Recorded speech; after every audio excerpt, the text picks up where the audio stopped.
Pat, can you fill us in a little on where the situation with Chris Bosh stands, and if he does not have another or did not have another recurrence with blood clots, will he be returning? Today, on July 16th, what would you say the percentages are of Chris Bosh being a member of the Heat's active roster in 16-17? It's always fluid, and it has been since there was a diagnosis and a decision for him not to play for the rest of the season. You know, what the standard of care is in that situation is what drove us to make that decision. It's a positive environment right now with Chris, and I think his doctors, our doctors are constantly or more so now than ever, communicating. I know what Chris wants, and I know he wants to play, and obviously we would be open to that. But this is still a very fluid situation. There's no on this day today.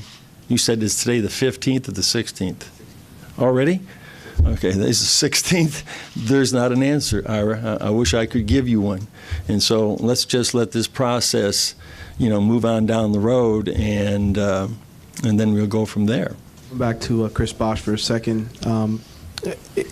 Is it simply a matter of him being free of the blood clots, or is it a much more complicated issue than that with him returning to the court next season?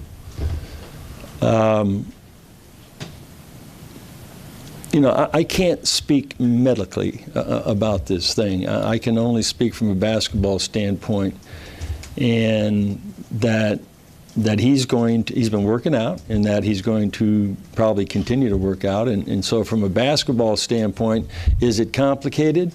It's only complicated based on the information that we would get back from our doctors, if there's ever a moment of truth, when it comes to, yes or no. But from the standpoint, as of today, it's moving forward in a position of, down that road of him playing, that he wants to play, and we're open to helping him. We're open to helping him get there. That's all I can say. It's a sensitive, complicated situation that I can't really speak to medically.